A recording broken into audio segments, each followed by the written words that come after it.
Good evening, Tigard. How's everybody doing?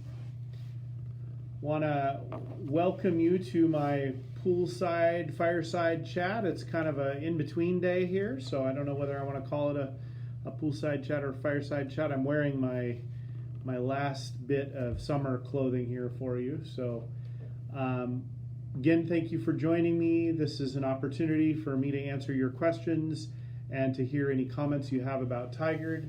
I'm going to give you a few minutes to drop your questions into the chat box, and I am going to share the latest news from the city for a few moments. So the first thing I want to make sure everybody knows about is the drive-through hiring event that's coming to Tigard. Think of it as a pop-up career fair on the street with social distancing in place to talk to employers. We're providing the drive-through location, the elbow room, and a chance for job seekers looking for work to connect with employers.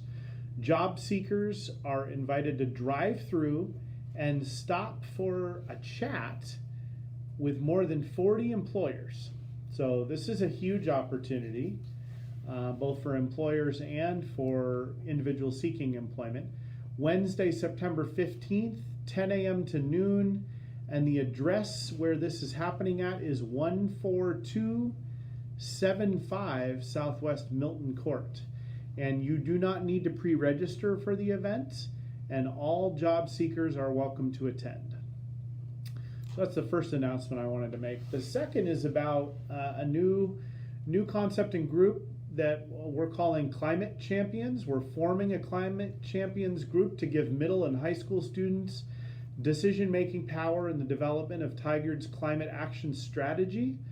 I am really excited about the amount of I would say engagement and interest that we have from the youth in our community, and one of the things I hear most from them, even in my own house, the youth in my own house, is about climate. So I'm glad we're doing this. We're inviting teens of all backgrounds and knowledge to participate. You can join us by contacting Eduardo, one of our city staff. His email address is eduardor@tigard-or.gov. Or you can also contact Youth Counselor Nog, one of our members of the City Council, the one youth member of the council. She can be reached at the following email address: youthcouncil, so youthcouncil @tigard-or.gov. And if you have individual ideas for city-led action, please contact us. We need your help reaching our goal of being bold in tackling climate change, and it's going to take everyone and everybody's thoughts to do that. One last announcement I have before we get to your questions is we are currently looking to fill positions on the following Tigard boards and committees. So listen up if you want to get more involved. Audit Committee, the Budget Committee, the Parks and Recreation Advisory Board, the Planning Commission, our Town Center Advisory Commission, and the Tigard Transportation Advisory Committee. Applications are due September 26th, and the best place to apply is online. So we'll put a link to that in the chat so you can make sure and apply if you're interested. So we've got some community questions that came in before the session started. The first one is the city enacting a COVID vaccine requirement? And for all city staff that we are allowed to require vaccines for, we are. So there's at least, I think the sworn police officers are a group that right now state law does not permit us to require, but all other city staff that were legally allowed to require. The city manager did make that decision a couple of weeks ago, and the implementation date is, I think, a couple months off to allow everybody to do what they need to do, either documentation-wise or to get vaccine. Let's see, question about what is the city doing to deal with homeless camps? So there was a great discussion and presentation from Washington County staff and Tigard staff, and then council direction a couple weeks ago. I think the meeting was in mid-August. I'll actually ask the staff to provide a link for that council meeting. You can watch the presentation from Washington County and our staff specifically about what we're doing with camps. And that's your question, or that's the question that came in. And that's a very robust discussion, probably went on almost an hour. And I obviously can't cover that in that much detail tonight. The short version is that we're partnering with Washington County. We're going to be with them, going to be using an evaluation, an objective evaluation process to determine the both safety factors and environmental impacts, plus others, of various camps in the as they're sort of occurring, and then dealing with them as appropriate. So that's the short version. There's a ton more detail in that presentation. Let's see, Irene has a comment or a question. Let me read it here. I'd like you to address the construction of 3 commercial buildings on Wall Street between Hunziker and Tech Center Drive. No formal notice of the destruction of the forest. Suddenly mowing, then removal of trees. This isn't addressing residents' homes. You are talking climate change, yet deforested without notice. So I think that there's been a project that actually it's some of the last employment land and industrial land in the city of Tigard, and has been that's been being worked on as a development site that the city's partnered on for a very long time, probably for 5+ years. Involved grant money from the federal government, the state, and then the city as well, and then really partnering with private developers as well. That I think is just getting underway. Every plan that for construction in Tigard has to meet our city code, which does require and has a lot of detail around both the removal and the requirement around trees on development sites. There's I don't specifically know exactly what the details of that plan are for that specific development, but I can tell you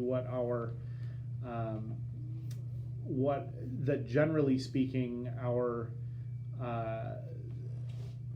code requires developers to do actually a lot around tree canopy, and even if trees are removed, because they have to for development, the end product and result has to meet our tree canopy requirements, which is I think 40% tree canopy at 30 years. I'm kind of going off memory from many years ago, but I think that's the standard. Let's see, Christina is asking, when is Tigard Police in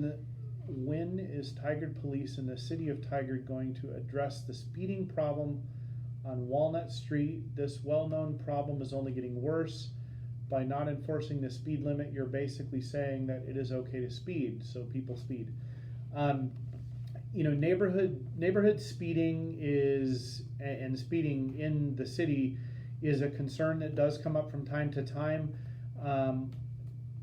Christina, if you could send our staff a little more detail, and there's actually a way on the Tigard Police website, and we can put the link in there to submit information about this. If you've had conversations and provided information and have not seen any results, then Christina, I would certainly ask you to contact me directly, either by email or on my cell phone at 503-810-0269, or my city email, which is jason@tigard-or.gov.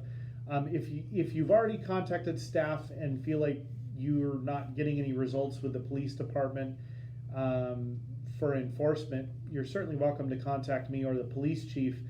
However, if you haven't, we do have a very active traffic unit in the police department that does try to be as responsive as they can to community concerns And I would strongly encourage you to submit the information and ask for them to contact you. Let's see, Ben is saying or asking, let's see, thank you for your advocacy on redistricting this evening to the legislature. So those that don't know, right before I came to City Hall to do this event, I was testifying before the legislature's redistricting committee. Ben, who is the chair of the Tigard-Tualatin School District School Board, is asking if I can explain to Tigard residents what is being proposed and why it matters for our community. We're very concerned about what's being proposed, and you all may feel this is a bit nerdy, but I'm going to talk about it anyway.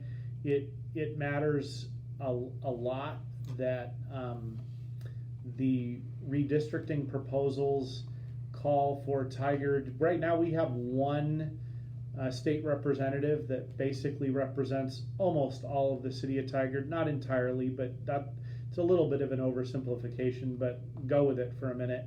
And that's State Representative Dacia Graber in House District 35. And what is being proposed, some of the plans that are being proposed, because there's like 5 or 6 different proposals, but many of them call for the city of Tigard to be in up to 5 different house districts, which is really nuts. We need to be able to effectively work with our state legislators, and having good, strong relationships with them is crucial. And the idea that we would have house districts that start north of Tigard and end in Wilsonville that are little skinny strips look like bacon doesn't make any sense to us whatsoever. And actually, Mr. Bowman and I, along with some other key community leaders, have put together a pretty significant effort to make sure that the redistricting committee hears us. And tonight, right now, as we speak, both Council President Lube and Councilor Newton, I believe, are both planning to testify and signed up to testify at that hearing that will go for many hours. I was lucky and got to testify early so I could be here with all of you on time. All right, so that's what's going on with redistricting. I hope it ends up where we need it to be, and if not, we're not going to be quiet about it anyway. So we'll just continue to be as we are, advocates for our community and a pain in other people's side when they're not meeting our needs. That is what we do, among other things. All right, so we've got a long statement, perhaps with questions here. I'm going to read it because I haven't seen this before. This is from Ulf. Not too long ago, we had a major underground water pipe burst near Guardian Walnut. It took hours to get an emergency repair crew out here to fix it, and I can only guess that thousands of gallons of fresh water were lost because of it. Water is turning into a precious commodity in this world, and the Tigard infrastructure to transport it is aging. This is actually a nice way of putting it. Most of it is beyond the half-life the pipes were designed for already, and more pipes bursting come next winter is only a matter of time. I'm sure Tigard Mayor Jason Snider knows this, or at least I hope he does. I know a lot about our water system, so we'll get into that in a moment. It goes without saying that I think the taxes we pay should have accounted for funds to keep our infrastructure maintained. Now we are in this mess together, and I hope the extra dollars we pay are used to modernize our infrastructure one pipe at a time. So a lot of things wrapped up in there. I just read everything that was said, some of which I would not characterize as completely fact-based, but we'll talk through that. So first of all, let's talk about how we finance our water system to begin with, because there's an implication here that your taxes are paying for your water and your water system, and that's for the most part not true. Our water system, which we provide as the City of Tigard, provide water to more than just the City of Tigard. So we are the water provider for the city of Durham, the city of King City, and the Tigard Water District. And so we have far more water customers than just city of Tigard residents.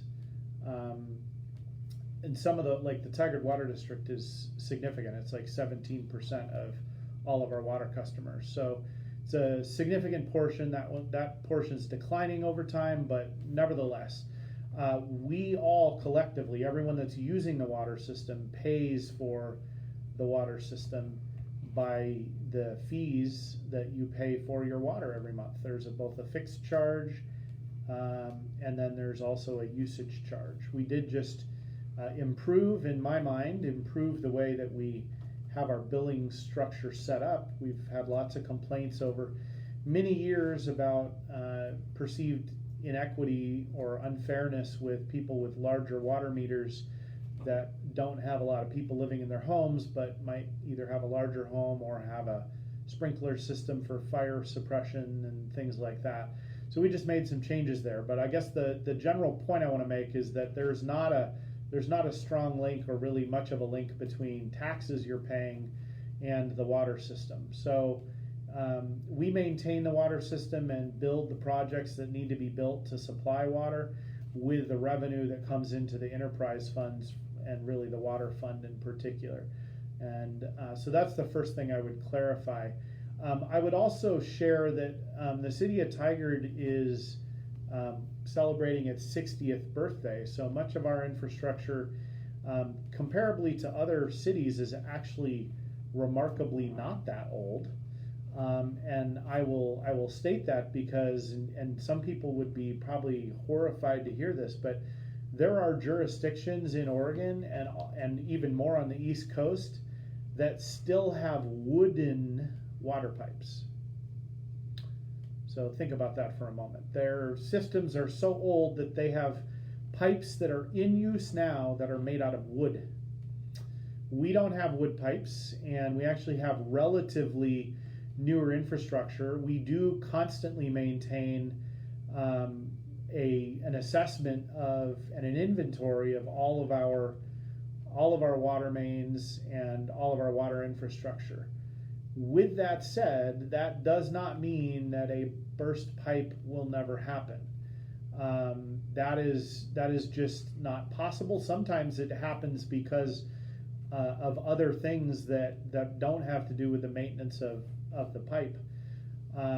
In this particular case that Ulf is referring to, this water main break caused significant damage to the road. In fact, there was much more of an impact because of the amount of water and the size of the pipe.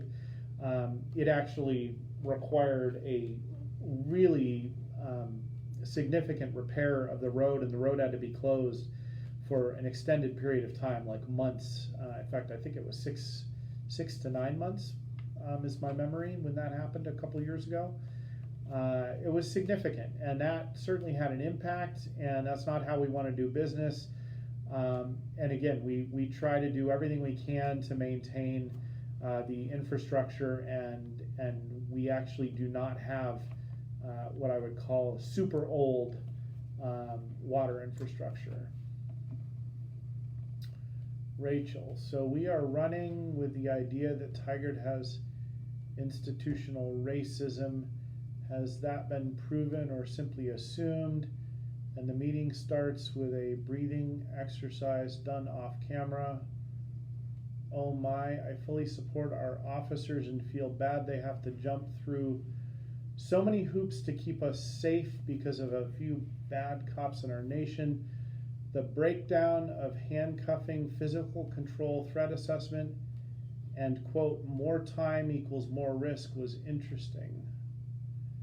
Rachel, I don't know what we're referencing here. So is this related to the Public Safety Advisory Board? Okay, so let me I guess I need to reread it with that in mind. So was this a comment that was made to the Public Safety Advisory Board, or no? It was a comment that she had about the Public Safety Advisory Board, a recent meeting. Okay. That took place. I guess I'm reading this as more of a comment. There are some questions there, but they seem to be rhetorical. So I can speak. I know there's another question about what the Public Safety Advisory Board's been working on. And I do know the Public Safety Advisory Board's been, in August at least, was working on both qualified immunity and sort of working through that legal concept, and then also discussing defensive tactics, which if you're not sort of familiar or been through that training, that is really kind of the broad use of force training that is provided. There's different kinds of and modules, I would say, of training provided to our law enforcement professionals, and that one is the one where really you practice and work on the use of force and the continuum that officers often think about or need to think about when using force, and also how to protect themselves and protect others. So that those two topics were the main things I was aware of in the August meeting. I don't see anything else in there that seems like a question. All right, Ida, it has also come to be spoken that council people have mentioned Pozzo Dog Park be developed. Will that be transparent? So I am not aware of a plan currently to develop Pozzo Dog Park. That, certainly things can change over time, but if we were going to make a change like that, it would certainly need to be done in the public, and as everything with the city, and absolutely you can count on transparency about that. We know our dog parks are well loved, and it's very important to us that our community continues to have them available. Colleen, am I familiar with the right to counsel movement, cities, counties, states creating ordinances to provide tenants with legal representation in eviction court? It is one of the most efficient and financially responsible things a jurisdiction can do to prevent evictions and homelessness. Do you support right to counsel in Tigard or Washington County? So I have actually not specifically heard of that movement, Colleen, but I certainly will do some reading up on it and can provide my thoughts after I've done that and perhaps heard a staff assessment of the impacts. Certainly trying to make sure that people remain housed is a high priority for our community, and certainly helping them prevent eviction is also important. Let's see. Do we have additional questions? I think the next one up we already went through. No, I don't think Oh no, it's a new one. Yeah, that's a new one. Oh, it starts the same way. Yep. I'd like you to address construction of 3 commercial buildings on Wall Street in Hunziker. No formal notice of the destruction of the forest. I think we did cover that one. Do we have another one? We covered what is the latest on the public safety. How are we have the rescue plan. All right. So next question is, how is the city spending the rescue plan funding? We're continuing to work through that, and the council is very keen on making sure that we're listening to and addressing our specific community's needs. That involves right now, we've made or provided direction for continued assistance of our residents, and are going forward with some additional aid for community organizations that are providing key services to people in need in Tigard. So that's one thing the council's already taken action on. We have asked for an assessment of the business community's needs and related to what they may need help with now. We've done that before and have gotten, but that was more than a year ago, I would say, since we did it in a very organized way and put our first couple packages together to support business through COVID. So we're reassessing that, and there will be recommendations coming back to council in the next couple of weeks, actually. that's scheduled to come. So we have not made more decisions beyond that, other than providing kind of a framework, and also we are using our city's goals and priorities that we already have to inform how we're focusing and what we're focusing on. So that is how we're not changing our priorities just because we got a bunch of money from the federal government. Irene is asking, has there been a noticeable improvement with the hiring of police officers since the voters said yes? That's a great question. Irene, it's an interesting one. I would make sure that everybody's recognizing, and we were pretty clear and upfront about this, that it takes a long period of time to get police officers brought on board all the way through the academy and able to independently operate as an officer. And we have made a lot of progress on hiring. We've also now just started to make progress on putting the first set of officers through the very robust crisis intervention and de-escalation training that was also approved as part of the levy. That was very difficult to do because it really kind of has to be done in person. That was difficult to do at the beginning of COVID. Classes have just started to move forward, and I think Tigard is actually hosting one in the next couple of months that other agencies will be attending. So my short answer as to how we're doing is that the positions have been filled. I think all of them now. There might be one school resource officer position that's not been filled. Those officers are in varying stages of training and will be on the road soon independently. Some of them already are. What I would also share is that we have, and this is information just to be totally transparent with you, the police chief is struggling right now, and the police department is struggling with staffing due to illness, FMLA, individuals that are on leave for other reasons.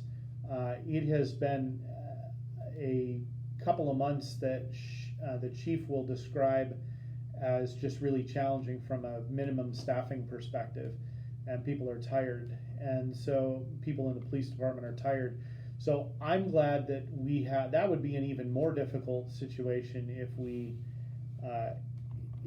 had not or were not in a position where we have a number of officers that will be coming off training soon or soonish. Let's see, Nancy, with the recent events on the Fano Creek Trail, will there be any extra security? So I'm guessing that Nancy's referring to the decomposing dead body that was found near the Fano Creek Trail last week. I'm guessing that's what she's talking about. We continue to, and our police department continues to patrol all areas of the city, which does include our trail system. You did just hear me describe what's going on with our police staffing right now, so that's certainly an issue and a limitation. I also am not, I don't have anything more than what's been released to the public, so I should just say that. I don't have any special information about that incident, but my understanding is I don't know that it's, I think that the medical examiner's the lead in the investigation, which tells me, again, this is not official, this is just me knowing kind of generally how things work. That would tell me that that's probably not a homicide investigation, but I guess it could become one. So I don't know that the police department feels like there's or that their assessment of that situation is that there's some sort of a new threat there. Mayor, she has a follow-up also about the robbery. She's asking about the robbery. Oh, the robbery, and that was near, was that near Dirksen? Southwest Brant. Oh, that's right. Yeah. Sorry, I'm trying to keep all the news stories in my head. Thank you, staff, for that. So that certainly was also a concerning incident. I will say that those incidents do happen in Tigard, and that one, I think, is being publicized more directly because there's suspect information and description of a vehicle that the police department is trying to identify. I don't know that I would conclude that that is, somehow an event that never happens in Tigard. I don't think it happened. Well, I know it doesn't happen often, but it's also, we have, I don't remember the exact numbers, but we have a fair number of robberies that occur in the city each year, unfortunately. Let's see, we've got a question. Any word on how the city can support Afghan and other refugees? I heard City of Beaverton did and said something symbolic. Would Tigard do anything similar to that? I am honestly, I think, Beaverton is a city that can act as it wants, and I don't have any concerns about that, and I support resettlement. I am a little more into action than just symbolism, so I don't know. I would prefer to focus on what we could specifically do to help as best we could, rather than just something symbolic. Let's see, Shawnee asks, are there any updates on ODOT transfer of Route 141 to Tigard? Walk and roll infrastructure is lacking on Hall Boulevard near Metzger Elementary and needs to be addressed. Also, bike lanes at Hall and Commercial and are very narrow and dangerous. So there is work that's progressing on that front. I think we had everything, I'll just share this too, everything with ODOT takes time. Takes more time than any of us think it should, including the bureaucrats at the city of Tigard. So that tells you how slow ODOT operates. We get frustrated, and the work ODOT's doing now is assessing the condition and how much work needs to be done to bring it to what's called a state of good repair. And once they've done their assessment, we've already kind of done our assessment, but they got to do their own assessment. And once that's done, then the next step in the process is to figure out how to fund what needs to be done before it can be transferred to us. Because right now it would be like, taking something in a serious state of disrepair that we don't have the money to fix and bring up to standard. So that's we're gonna have to come up with some money, but the state is gonna have to come up with more than we are to get that transferred. Also, a little detail, I think the plan is to transfer Hall south of 99W, so that point about Metzger Elementary, I don't know that will be addressed through what is currently being worked through, and we already don't know how to fund what is planned. So I don't anticipate the scope will be added to. Let's put it that way.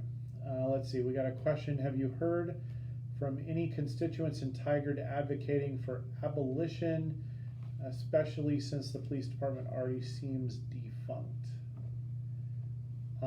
I'm reading that question and understanding the words, but they don't resonate with me.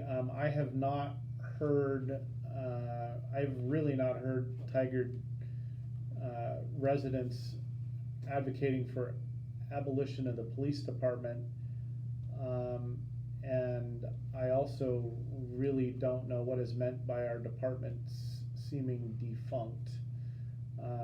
If you want to put more, if that came from an individual that's online now, if you want to clarify what you're asking, I'd be happy to try to respond, but that doesn't intuitively make a lot of sense the way it's written, at least to me. Let's see, what are the 3 commercial buildings being built going to be? Industrial commercial use or retail commercial? It's hard not to notice empty commercial use locations in Tigard pre and during the pandemic.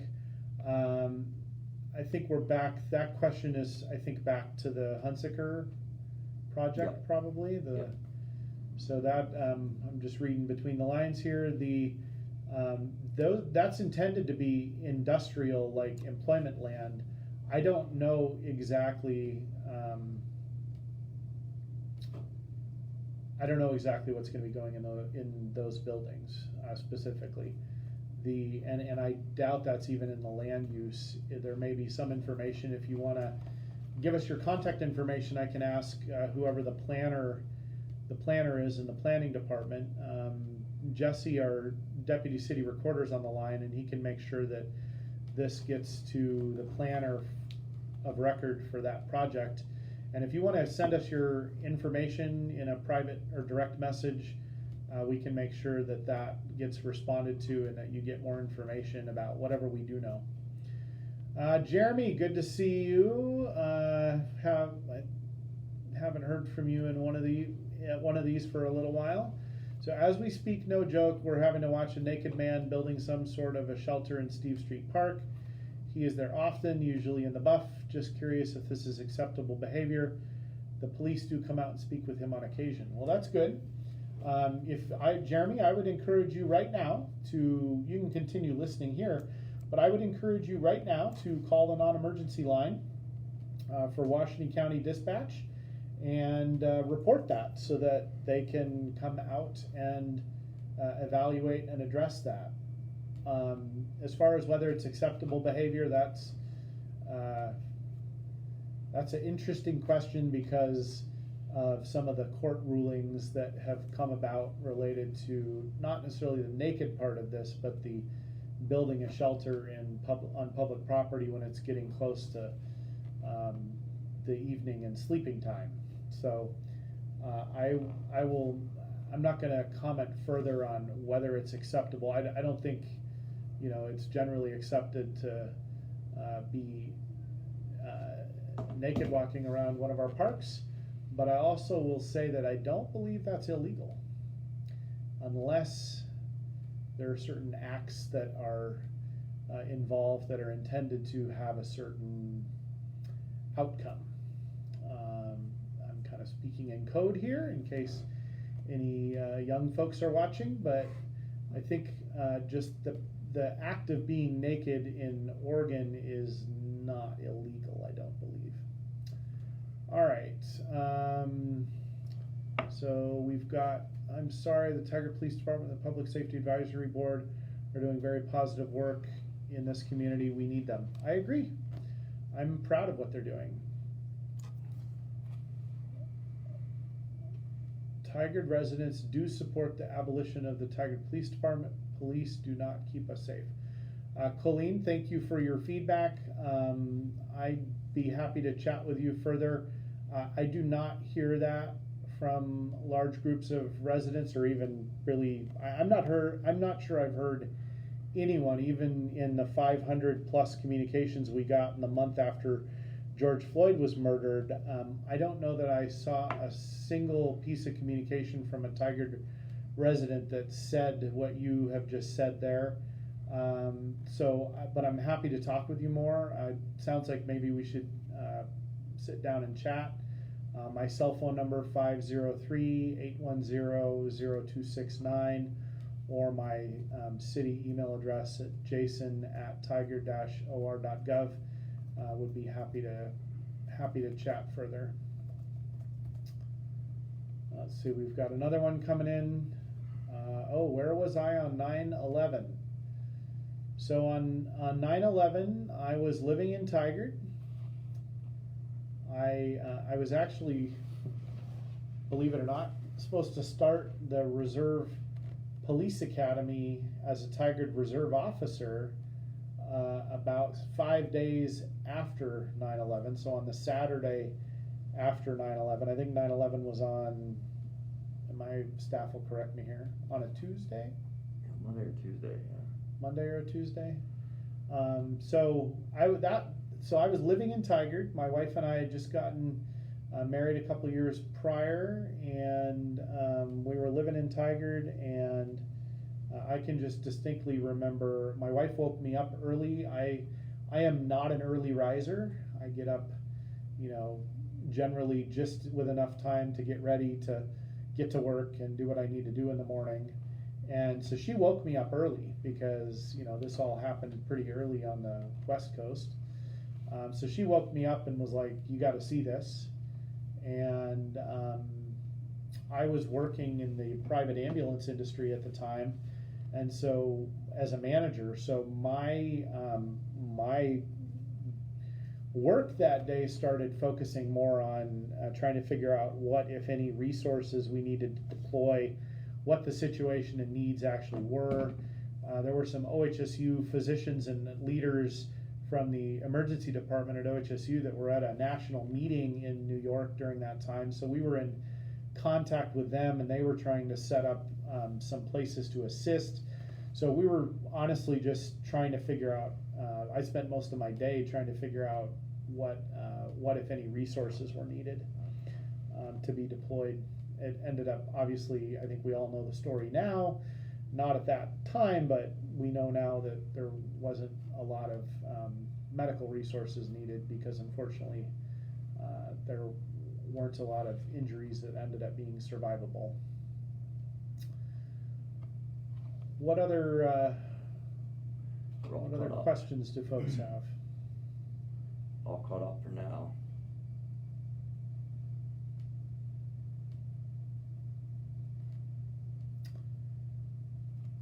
All right, Tigard, it's you've kept me busy for 42 minutes. That's pretty good. I'm impressed. If you've got anything else, please send that in. We'll give you another 30 seconds to a minute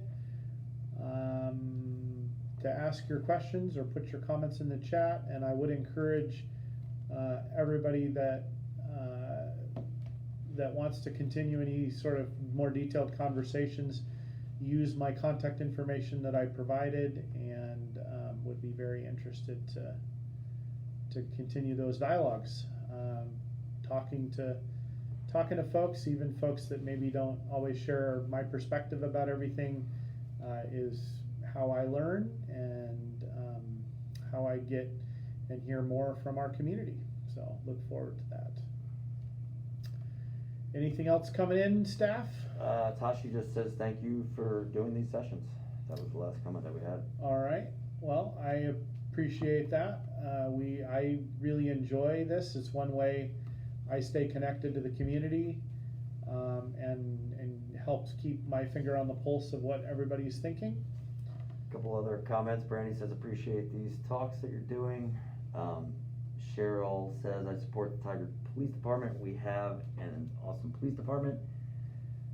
Tom Peterson says we need more police officers, especially those trained and inclined to deal with mental and abuse situations. I would agree with those things, and that's why I advocated so strongly for the police levy in the last year and a half, and also why I pushed in 2016 to make sure that when I felt like our response times to high priority calls were declining and no one else was noticing, as a city council president at the time, I made a pretty big stink about that, and we added back 4 police officers that had been laid off. Jeremy says, thank you for your response, good information. We were just curious if it was okay, especially with little kids around. I'll call now. Yeah, I mean, I think it's worth calling about. I would call about it. Jeremy, I will warn you that I don't think just the mere fact of being naked is not illegal in Oregon. So just FYI, a lot of people are surprised by that. And actually there's a lot of police calls that are generated just from the mere presence of nakedness, which in public, which is, again, unless those other conditions are involved, I don't believe is illegal. It wasn't when I was a reserve police officer, and I don't think that's changed. Let's see. Anything else? All caught up. All right, Tigard, I gave you lots of minutes to submit more. Thank you for your great questions and insights and comments tonight. Good night, Tigard.